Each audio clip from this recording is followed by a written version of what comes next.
제일 먼저 말씀드릴 내용은 방사능이 과연 안전한 수치가 있는가라는 부분인데요. 결론부터 말씀드리면 안전한 방사능이란 없다라고 말씀드릴 수 있겠습니다. 정부가 최근에 가장 많이 얘기하는 게 이제 일정 수치 이하 또 연간 피폭 허용량 또는 도쿄에서 한국에서 미국까지 비행기 타고 가는 수준, 엑스레이 하는 장 찍는 정도 수준, 심지어는 어떤 분은 나와서 CT 한번 찍는 수준, 이런 정도까지 얘기를 굉장히 많이 하시는데, 지금까지의 과학적 결론은 어쨌든 안전한 방사능이라는 것은 없다라는 것입니다.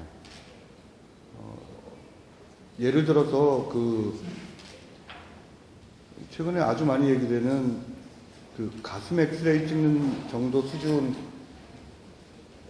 몇 분의 1이다. 이렇게 얘기를 하면서 가슴 엑스레이 찍는 것도 아무것도 아닌 듯하게 얘기를 하는데, 이것은 잘못된 것입니다. 엑스레이를 찍는 것도 예전에 몇 장 이하로 찍는 것이 좋다라는 한정이 있고요. 또 하나는 비행기 타는 수준이 가슴 엑스레이 찍는 수준 정도이니까 이렇게 얘기를 하는데, 그래서 국제선 비행기 타는 승무원은 원전에 근무하는 근로자와 노동자들과 마찬가지로 방사능 고위험군으로 분류되어 있습니다. 예를 들어서 일부 그래서 비행기를 타는 이제 스튜어드나 스튜어디스 이 분들은 1년에 피폭치를 제도록 되어 있고, 일부 항공사에서는 임산부에게서는 지상 근무만 시키도록 하고 있습니다. 그러니까 방사능에 대해서 굉장히 우리나라가 전체적으로 무감각한 불감증에 걸린 그런 사회다라는 말씀을 먼저 드리겠습니다. 그럼 어느 정도냐라는 부분인데요. 그러니까 안전한 허용치라는 부분들, 예를 들어서 연간 피폭 허용량이 1mS다, 이렇게 자꾸 얘기를 하는데, 이제 여기서부터 이제 시버튼이 베크렐이니 퀴린이 이런 얘기가 자꾸 나오면 그다음부터 이제 머리가 아파지는 내용인데, 어쨌든 1mS가 이제 연간 피폭 허용량이라고 이야기를 많이 하고 있습니다. 그럼 이 연간 피폭 허용량이라는 것은 안전하냐? 그 밑에는 안전하고 그 이후부터 위험성이 증가하는 것이냐, 이렇게 오해를 할 소지가 있습니다. 그런데 이제 최근의 과학적 결론은 이 페이지를 보시면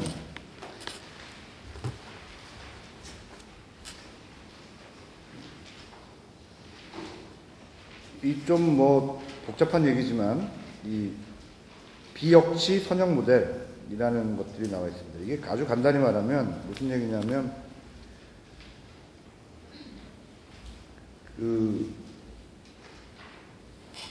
역치가 없다라는 것이죠. 그러니까 문턱이 없어서 아무리 적은 방사능이라도 위험하다라는 그런 모델을 채택을 하고 있습니다. 한 페이지의 오른쪽 표를 보시면 나오는데요. 오른쪽 표가 아니라 오른쪽 동그라미 100개 그려져 있는 그림 있지 않습니까?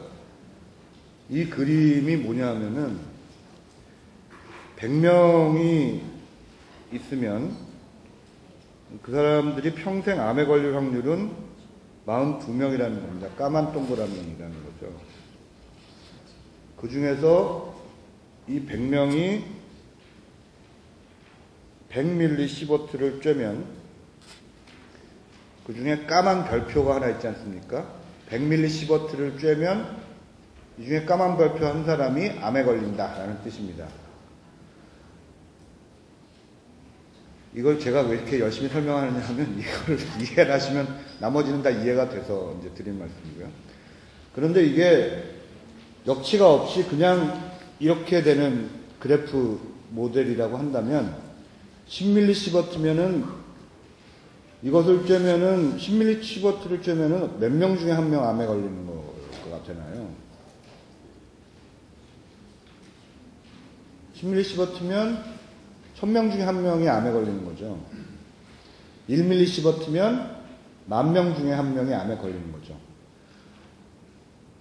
0.1mS면 10만 명 중에 한 명이 암에 걸리는 겁니다. 이런 식의 계산이고, 그것이 0.1mS건 더 아래로 내려가던 그 1mS 이하는 불확실성의 영역이 있다고는 하지만, 실제로 누적적으로 대략 계산했을 때 역치가 없이 계속해서 이렇게 된다는 겁니다. 그렇다면 어떻게 볼 수 있느냐 하면, 1mS를 쬐면 10,000명 중에 한 명이 암에 걸린다 라고 봤을 때, 이것이 한 사람의 경우에 있어서는 1mS를 쬐느냐 안 쬐느냐라는 것들은 아주 큰 문제가 되지는 않을 수 있습니다. 그런데 이게 공중보건상의 문제가 되면 큰 문제가 된다는 겁니다.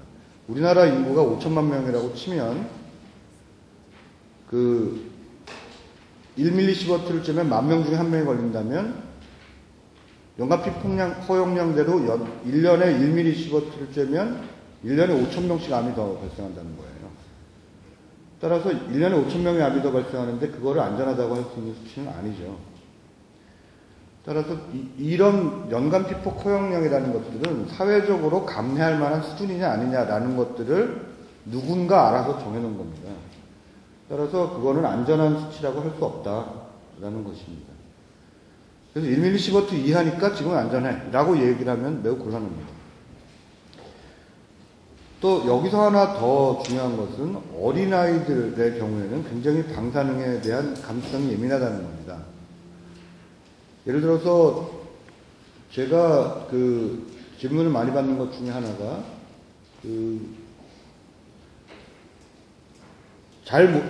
임신을 했는데 잘 모르고 엑스레이를 한 장 찍었는데요. 어떻게 하면 좋을까요? 이런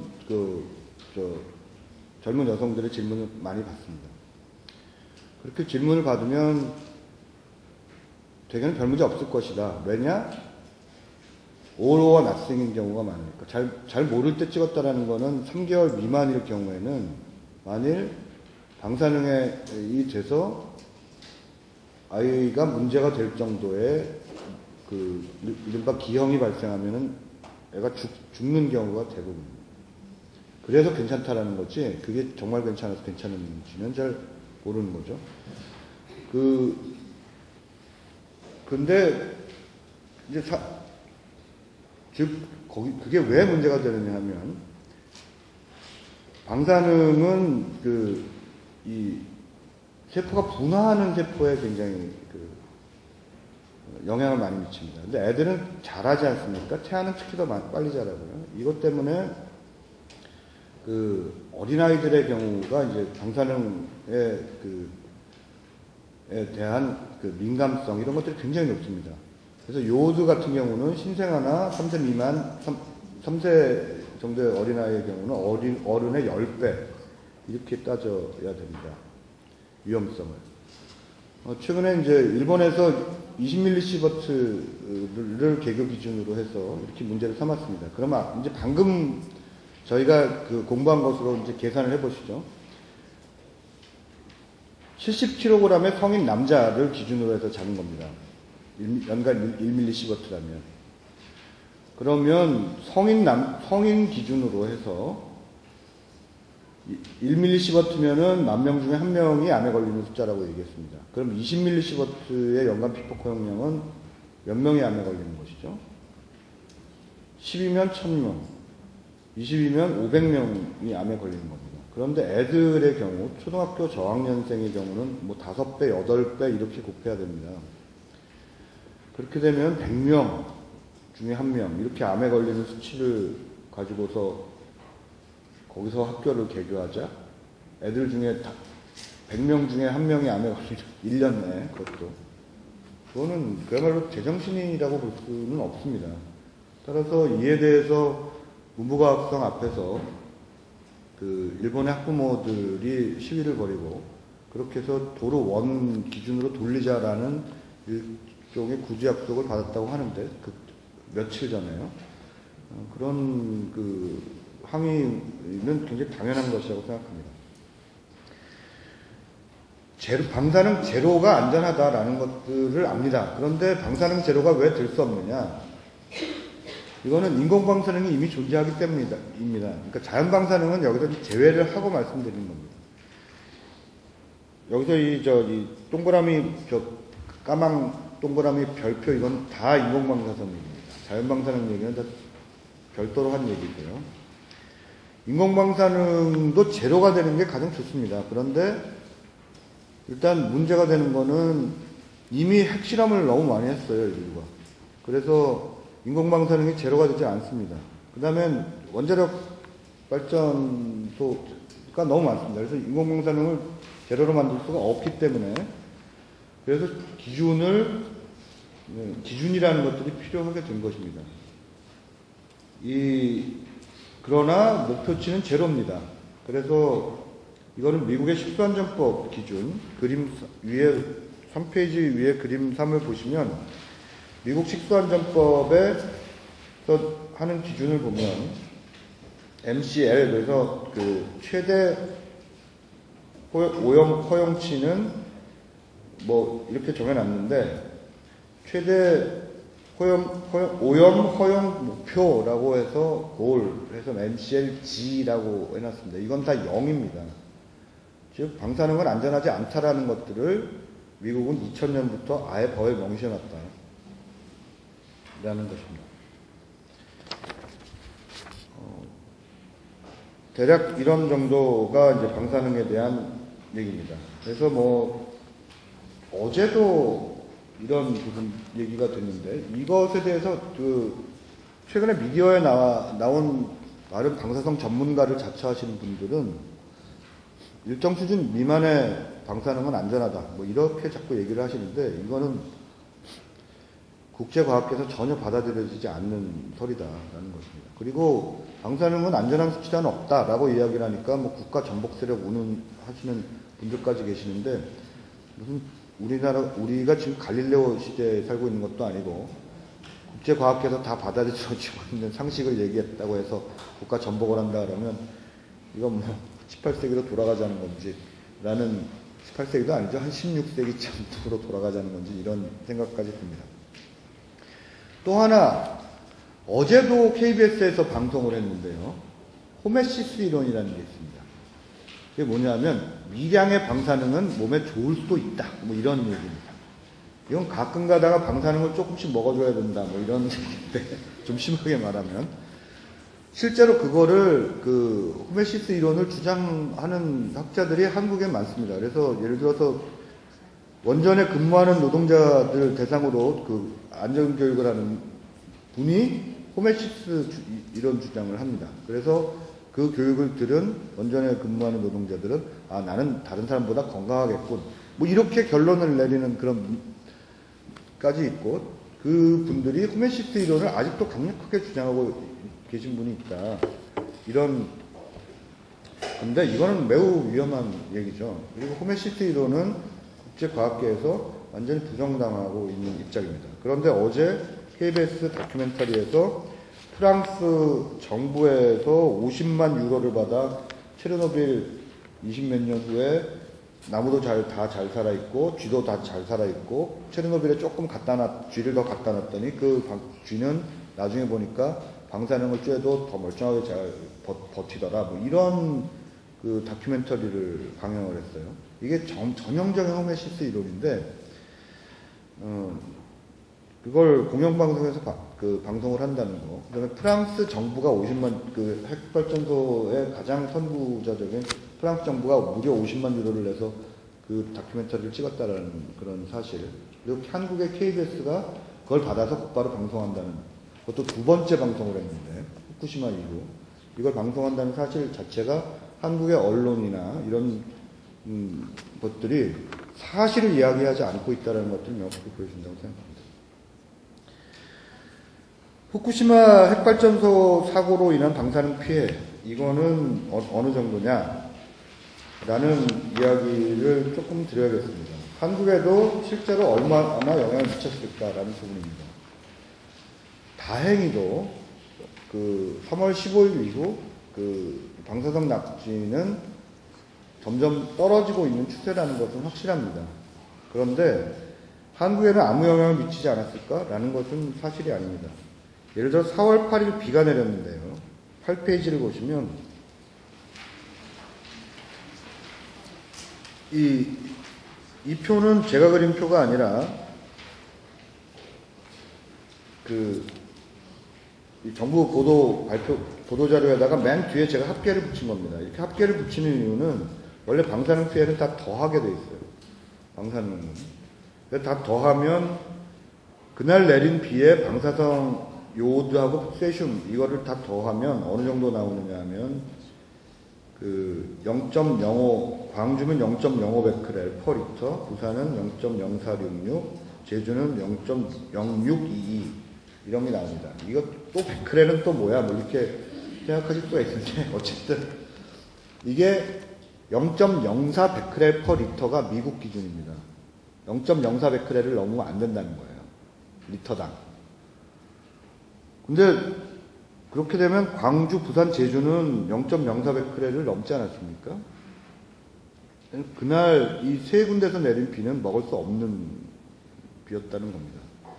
물론 그 빗물을 고이 받아서 이걸 1년 내내 드시는 분은 당연히 없을 것이기 때문에, 그리고 그날 많은 학교들이 뭐 애를 꽁꽁 싸매고 보내고 그러시지 않았습니까? 그거를 가지고 과잉 반응이다 이렇게 대응을 한 그런, 또 정부가 그렇게 얘기를 했는데, 그날 제 직장 바로 앞에 요만한 초등학교가 있는데, 그날 뭐 학교 앞이 난리도 아니었어요. 그냥 그 차가 앞에 와서 애를 요렇게 싸가지고 학교로 집어보내고 요렇게 싸가지고 이제 데려가느라고 학교 앞이 그냥 굉장히 거기 원래 한적한 데인데 완전히 막 꽉 막혔습니다. 이거는 정상적인 행위였다. 왜냐하면 먹을 수 없는 비였다. 물론 비를 곧바로 먹지는 않지만 우리나라에서 방사능 때문에 그냥 먹어서는 안 되는 비가 내렸다라는 사실 자체가 우리한테 주는 것은 뭐냐라는 것은, 이거는 우리나라도 후쿠시마에서 결코 영향에서 벗어날 수 없다는 것을 뜻합니다. 그런데 한국의 교과부에서는 이거를 비를 먹어도 됩니다라고 얘기하는 정도가 아니라 이 비를 1년 동안 2리터씩 계속 먹어도 지장이 없습니다. 이렇게 아이들에게 가정통신문을 보내라고 모든 학교의 공문이 협조 공문을 내렸습니다. 매우 곤란한 얘기죠. 또는 뭐 햇빛에 노출되었다고 몸이 오염되지 않는 것처럼 방사선도 오염되거나 전염되지 않습니다. 이렇게 얘기를 한다거나, 이거는 상당히 곤란한 얘기입니다.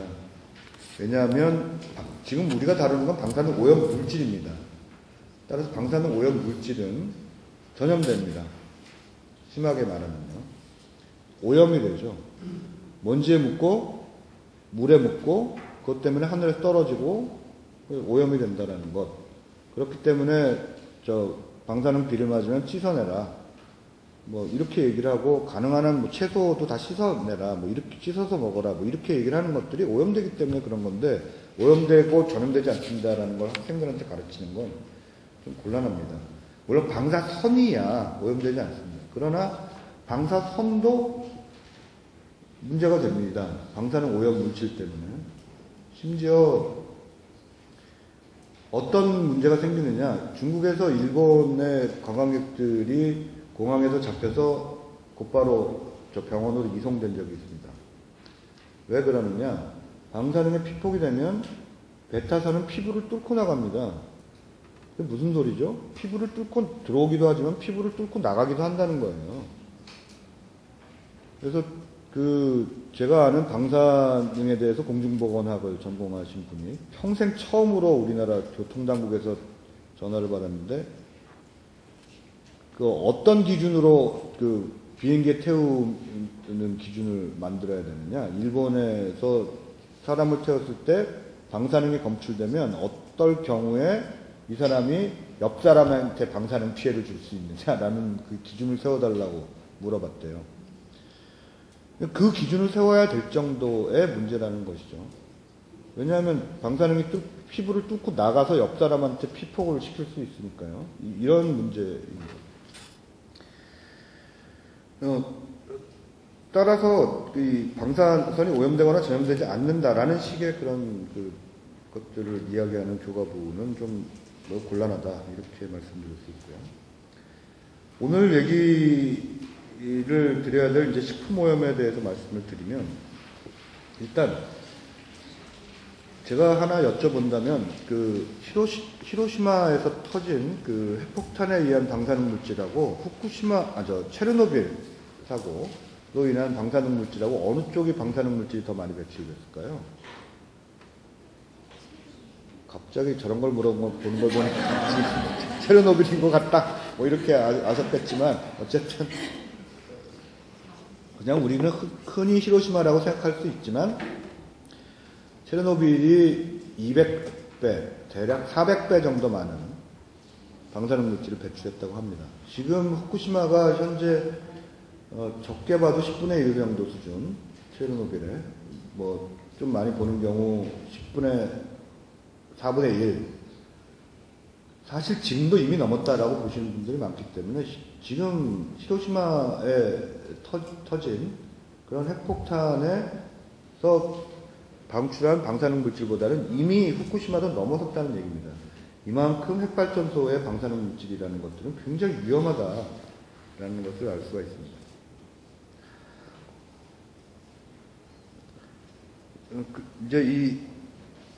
근데 이제 후쿠시마 같은 경우 135기가 모두 멜트되었다라는 것들을 예전부터 사실상 우리가 다 알고 있었는데 이제 최근에 와서야 이제 동경전력이 이제 그걸 다 인정을 했고요. 아까 대표님께서 말씀하셨지만 후쿠시마는 지금 문제가 되는 거는 지금 계속 진행 중이라는 겁니다. 이걸 어떻게 방법이 없어요. 뚫렸으면 그거를 해수를 붓고 뭘 한다 하더라도 이미 바깥이 다 뚫려버려 있기 때문에 이거를 냉온 정지를 시킨 다음에 그걸 옮겨야 되는데 정지가 안 되는 거죠. 왜냐하면 물을 아무리 부어봤자 자꾸 옆으로 새니까요. 근데 물을 자꾸 부으면 그 물은 어디로 가느냐? 바다로 가든지 땅으로 가든지 둘 중에 하나 아니겠습니까? 이렇기 때문에 이거를 어떻게 될 거냐? 이게 몇 년 걸릴 거냐라는 것에 대한 굉장히 많은 얘기가 있는데 최소 2년 정도는 안 걸리겠느냐? 뭐 이런 얘기까지도 쉽게 나오는 얘기고 최소 2년이다 뭐 이런 얘기까지 나옵니다. 근데 이 피해는 어느 정도인지 알 수가 없는데 우리가 이제 이걸 비교해 보면 유일하게 비교할 수 있는 게 체르노빌 정도일 겁니다. 체르노빌 같은 경우는 터져서 방사능 납진이 크게 날아갔다라는 거고 후쿠시마는 지금 계속해서 아주 미량은 아니고 상당량이 계속해서 방출되고 있다는 점이 체르노빌하고 후쿠시마하고 아마 다릅니다. 그런데 체르노빌이 어느 정도였느냐면 그 11페이지의 오른쪽 페이지를 보시면 체르노빌하고 영국하고는 굉장히 거리가 멀죠.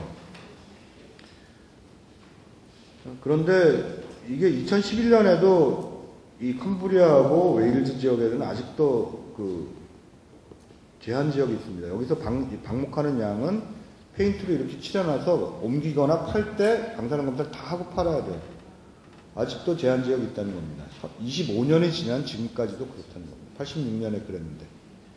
이게 세슘에 의한 토양 오염 때문에 그렇습니다. 그렇다면 앞으로 어떨 거냐라는 부분이죠. 또 하나 보면 12페이지를 보시면 체르노빌 원전 사고 후의 방사능 피폭량이 86년에서 2005년에 다 합친 양이 훨씬 더 많아요. 왜 그러느냐? 방사능 납진에 의한 오염 뭐 이런 것 때문에 지속적으로 피폭이 일어난다는 거죠. 세슘만 하더라도 반감기가 30년이고 그러니까 왼쪽보다 12페이지의 왼쪽 그림보다 오른쪽 그림이 이걸 좀 크게 그리면 좀 더 보이겠지만 어느 정도까지냐면 오스트리아 이런 데에서 방사능 피폭 허용량을 넘어선 정도가 되거든요. 핀란드는 상당히 꺼멓지 않습니까? 핀란드 굉장히 떨어져 있는데도 그렇습니다. 스웨덴도 그렇고요. 이 이런 부분들을 보면 이건 굉장히 크게 높다라는 것입니다. 이후에도 지속적인 문제다라고 이야기를 할 수가 있고요. 그런데 이런 방사능 오염이 어디서 피폭이 되는 거냐라고 했을 때 외부 피폭보다 내부 피폭이 더 많다는 게 가장 큰 문제입니다. 외부 피폭은 바깥에서 쬐는 거고 내부 피폭은 안에서 터지는 겁니다. 아주 거칠게 말하면 외부 피폭은 방사능을 바깥에서 쬐는 건데 내부 피폭은 안에서 일종의 조그만 핵 물질들이 계속 터지는 거예요. 핵폭탄 비슷하게. 분열을 계속 하다 보니까 안에서 터지는 것들이 훨씬 더 지속적이고 큰 거죠.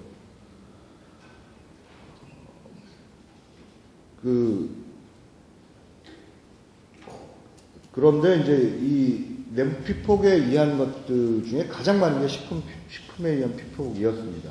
체르노빌 같은 경우.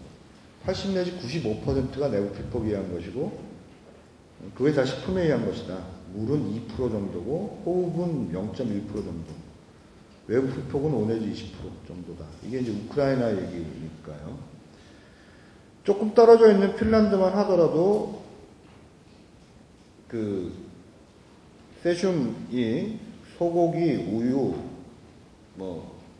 돼지고기, 이런 거에 많이 속해 있었다라는 것이죠. 이 체르노빌로 인한 사망자 수는 워낙 논쟁이 많은 분야라서, 피해가, 제가 말씀드리지 않겠는데, 여기 두 가지 다 소개해놨습니다. 유엔에서는 4,000명 죽었고, 추가 암 발생이 4,000명 정도다 얘기를 하는데, 유엔 자료로만 계산해도 약 13만 명 정도의 암이 발생했고 한 9만 명 죽었다. 더 죽을 거다라는 얘기 보고도 있습니다.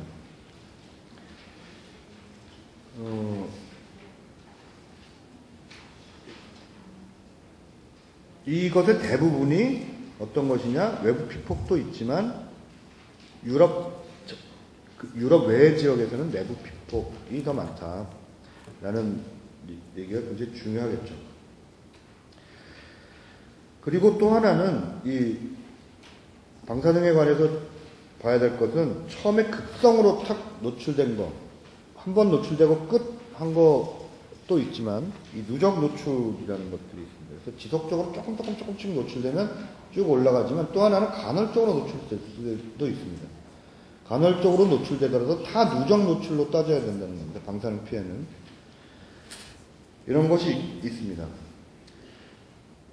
후쿠시마 같은 경우 이제 최근에 이렇게 보면 이 바람과 15페이지를 보시면 바람이나 이런 것 때문에 특정 방향으로 이렇게 쭉 나가는 것들을 보면 아실 수가 있고요.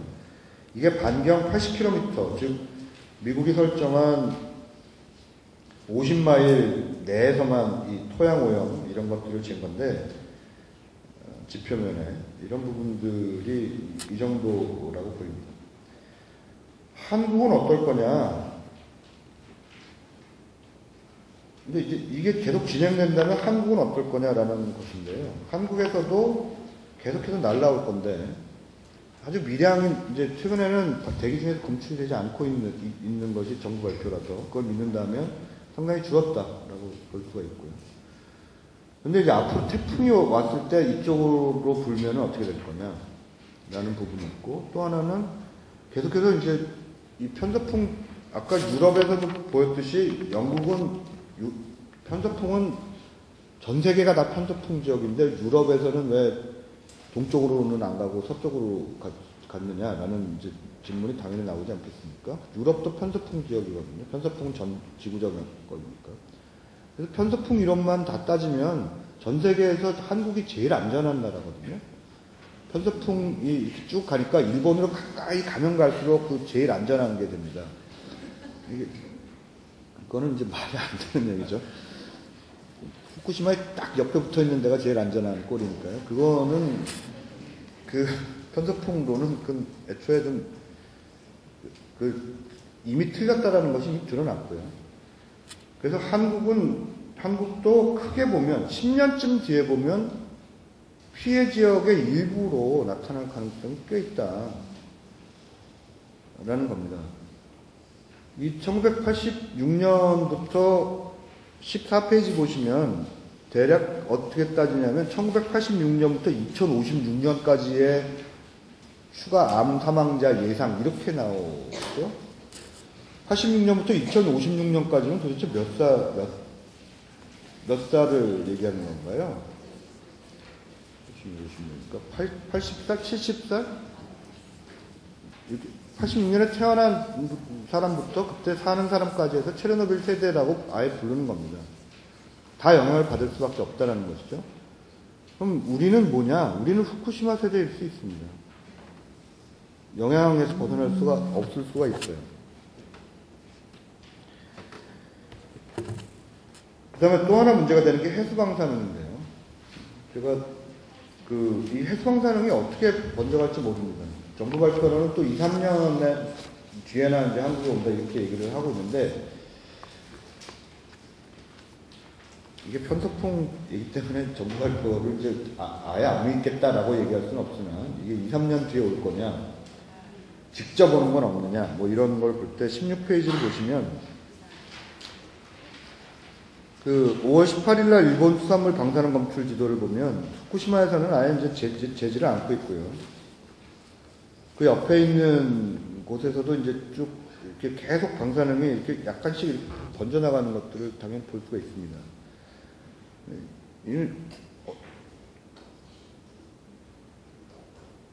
일본산 생태 명태 유통 경로를 보시면, 이거는 조선일보에서 그린 거기 때문에 아마 정확할 거라고 보이는데,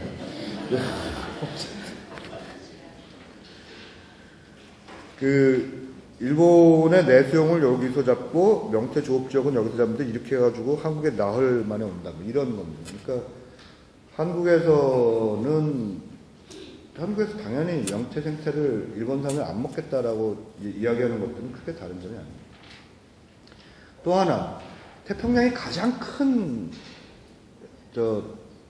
바다이기 때문에 가장 방사능 오염도가 낮습니다. 발틱해가 제일 높고, 그 다음에 흑해가 그 다음이고, 이게 다 체르노빌 때문이죠.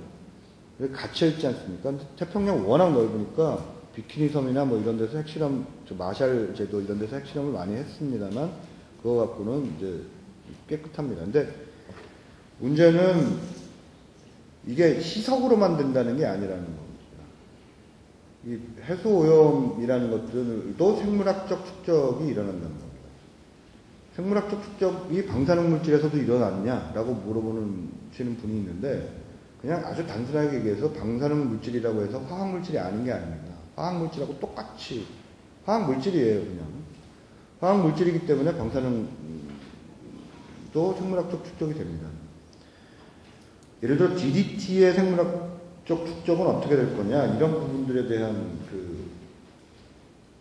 것들을 제가 실어놨는데, 예를 들어서 물은 0.0005가 되면 플랑크톤이 0.04가 된다는 겁니다. 곧바로 수천 배가 올라가는 거죠.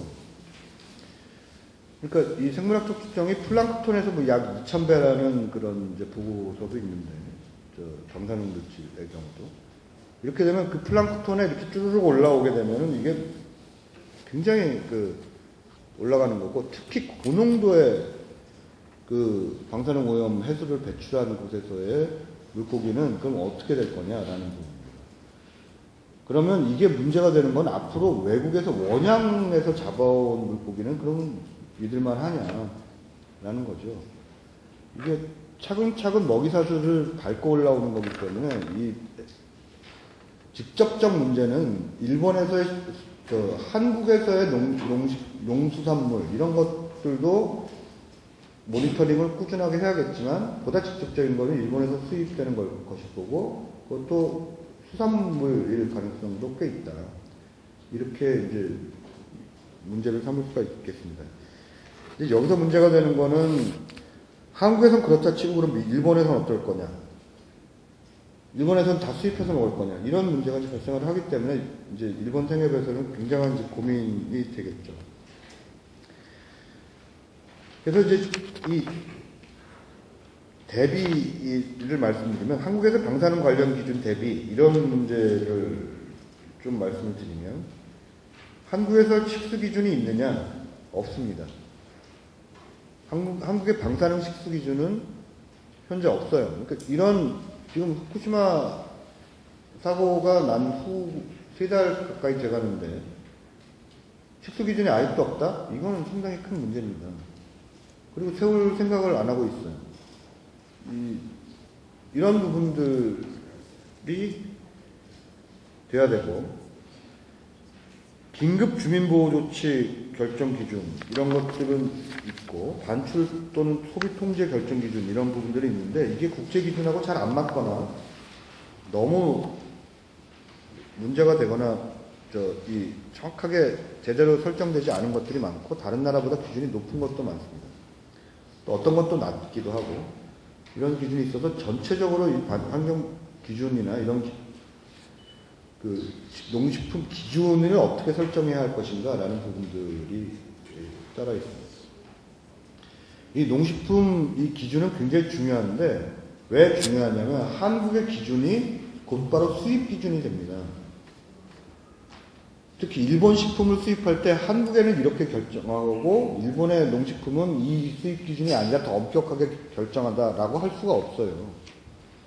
그래서 지금 우리가 한국의 식품에 대한 기준을 명확하게 정하는 것들은 앞으로의 어떤 무역 문제라는 부분에 있어서 굉장히 중요할 수 있다라는 것 때문에 더 굉장히 엄격하게 정해야만 한다라는 겁니다. 지금 한국에서 기준을 엄격하게 정해놓지 않으면 니네는 왜 엄격하게 하지 않고 일본 식품을 더 수입하려 하느냐, 이런 문제가 발생하기 때문에 그렇습니다. 또한 한국 2008년부터 ICRP라고 국제방사선 방어협회가 있는데, 그 국제방사선 방어협회에서는 2008년 이전에는 인간한테 안전하면 환경한테도 안전한 거야, 동물한테도 안전한 거고 나머지 생물한테도 안전한 거야 라는 식의 기준을 세웠습니다. 2008년 이후에는 환경 기준을 따로 세웠습니다. 그래서 즉 환경 기준에서 지표생물을 만들어서 넙치, 사슴 이런 것들에 대한 방사능 기준을 다 따로 세웠어요.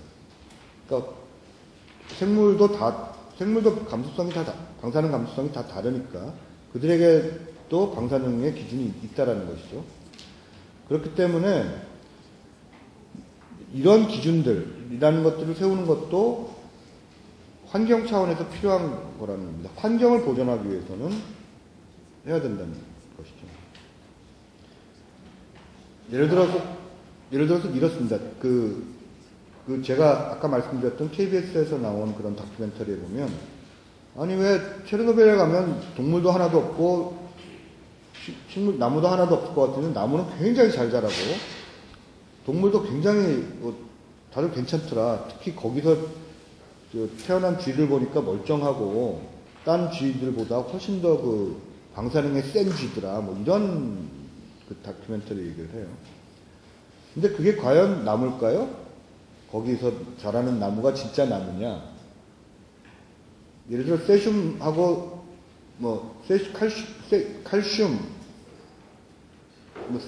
칼슘하고 이런 부분들은 나무가 착각을 해요. 스트론튬이나 세슘 이런 부분들을 칼슘인 줄 알고 착각을 하고 또 딴 건 줄 알고 이렇게 착각을 합니다. 그렇게 해서 그거를 다 흡수해서 그걸로 바뀌어 있는 나무예요. 말하자면 쥐는 한 세대가 굉장히 짧죠. 그게 진짜 쥐냐, 옛날 그 쥐냐, 그게 돌연변이가 된 거냐 모르는 거죠. 그러니까 다 죽고 그 와중에 방사능의 센 놈만 살아남은 거 아닙니까? 인간도 그렇게 될 수 있을 겁니다, 아마. 물론 그렇게 해갖고 다 죽고 나서 방사능의 센 인간만 남을 수가 있겠죠. 근데 그렇게 되면 25년간 쥐가 쭉 다 해갖고 다 걸러진 다음에 남은 인간이 되려면 인간은 쥐보다 훨씬 더 오래 사니까 그 세대가 몇 세대가 지나야 될지 알 수가 없으며, 그렇게 해서 살아남은 인간이 뭘 주고 있을 것이냐, 돌을 주고 있을 것이냐, 원전을 만들 수나 있는 그런 기술을 갖고 있을 것이냐, 그리고 그게 인간일 거냐, 호모사피엔스일 거냐, 그거는 전혀 다른 얘기죠. 말하자면 무성한 나무와 뛰어노는 생물 이런 것 다 괜찮다라고 얘기를 하는데 그 부분들은 상당히 그 문제가 있는 그런 얘기일 수 있다라는 겁니다. 저한테 주어진 시간이 좀 더 썼습니다. 그래서 마지막으로 한 2, 3분만 주시면 제가 정리를 하겠습니다.